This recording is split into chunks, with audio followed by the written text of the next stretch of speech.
Let me show you how to go about this stylish top. It has a basic sleeve, a keyhole neckline, a fox pocket, and also a keyhole on the basque part of the top. If you're interested in that, let's get to it.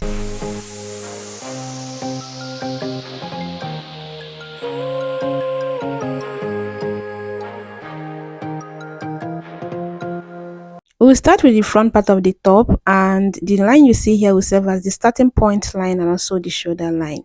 And from that line, I'm going to go down to the waistline and also to the top length.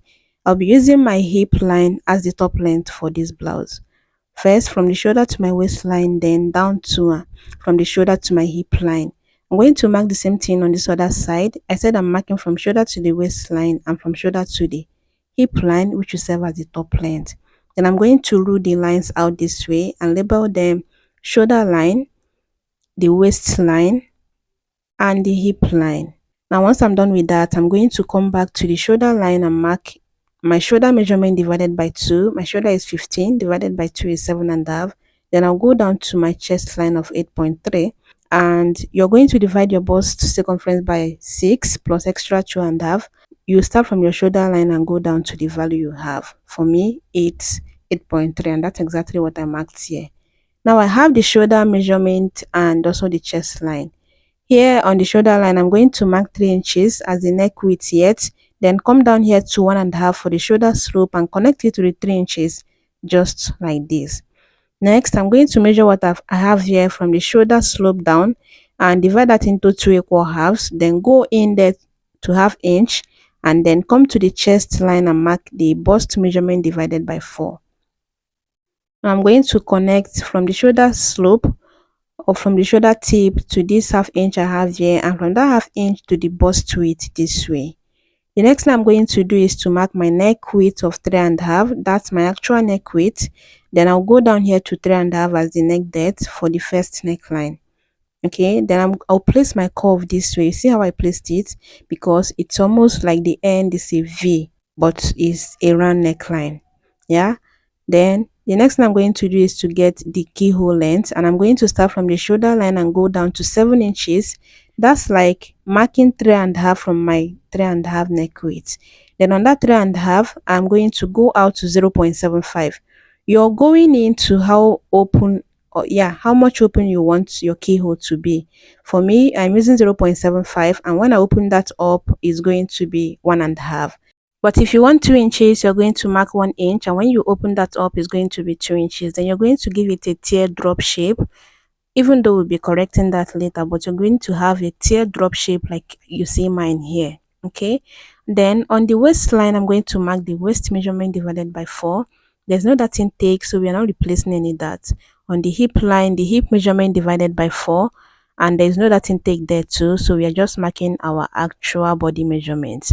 I'm going to connect from the bust to the waist, then from the waist measurement to the hip measurement, just like this.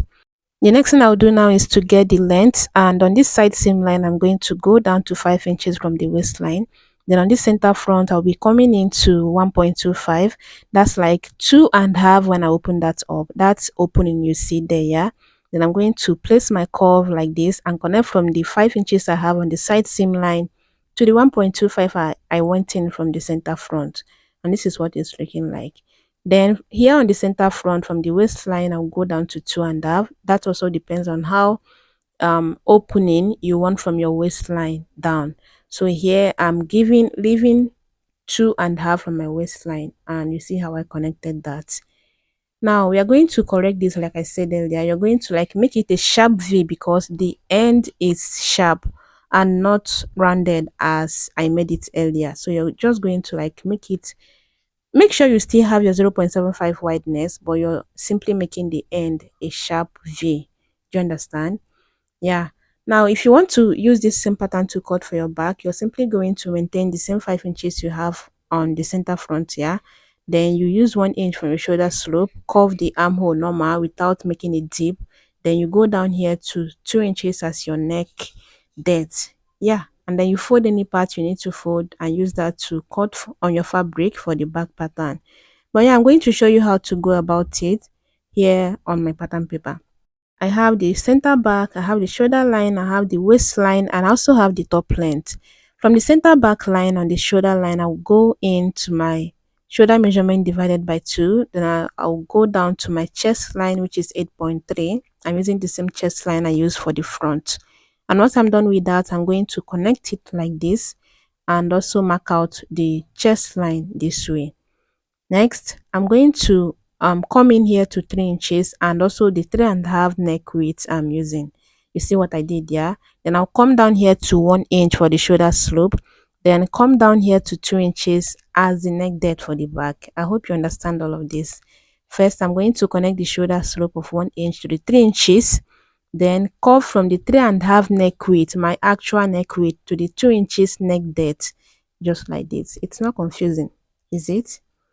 Now I'm going to measure what I have here, divide that into 2 equal halves. Then I'm going to contour the center back with 0.625.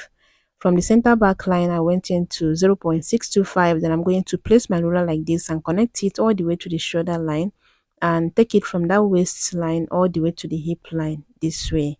Now my measurement will be starting from this line. And on the chest line, I'm going to mark the bust measurement divided by 4. Yeah, and then use that as a guide to curve the armhole. I'm also going to start from that center back contour line and take the waist measurement divided by 4 on the waistline, and I will take the hip measurement divided by 4 on the hip line. Now I'm going to cover out my armhole this way to that half in, yeah, the midpoint I got earlier. Do you understand that? Then I'll connect from the bust measurement to the waist measurement, from the waist measurement to the hip measurement. Now from the waistline on the center back, I'll go in 6 inches. Then on the side, I'll go in 5 inches and place my curve this exact way and curve it. You can decide to maintain the same 5 inches you have on the side, but I choose to do it this way, and that is not bad.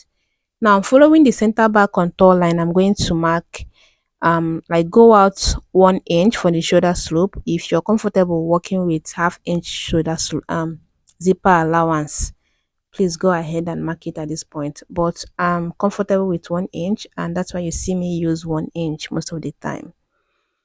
Now you're going to cut this out because it's as simple as that. I'm simply going to cut it out these places you see me cutting out. Just watch closely how I'm doing that so that you know where you are also cutting out on your pattern or on your fabric, because you can do this directly on your fabric. Then to cut the front, there is no dart. We are simply cutting out on these lines you see me cutting out here. Since we did not use any bust dart or even waist dart, then I'll cut out the keyhole, cut out this other keyhole here. Then like we usually do, I'm going to match up the side seam of both front and back pattern to see if they are equal. And what you see me do here is making sure that I didn't use the subtraction method. There's no bust dart, so I'm trying to see if the waistline of both front and back that they are the same, and of course they are the same. So I'm going to make sure I have the waistline visible on this part and match it up on the waistline of the front here. And then I'm going to take out the excess I have, and I have about 0.375 excess here on the armhole, and you see how I took that out. So that's pretty much about it. The side seam, they are now aligning and they are going to be equal by the time you're joining your side seam.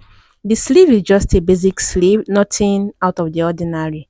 Then let's work on the Faux pocket. First, you're going to go in here to 1.25. That's like 2.5 space, yeah, by the time you open up your fabric. Then you measure what you have left from that point to the side seam.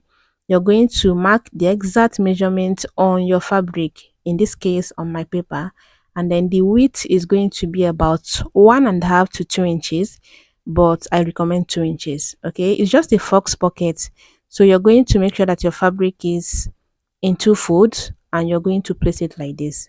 Okay, making sure that the midpoint of the band is also on the midpoint of your waistline and it's going to go all the way to the side seam. So you're cutting the front pattern on fold times 2 of this and 2 of the back pieces, and you're cutting 2 of your basic sleeve, which I recommend length 6 inches to 8 inches depending on your size. So with that, I'll be seeing you on my next one. I hope you enjoyed this one. If you do, let me know in the comments, and see you on the next one.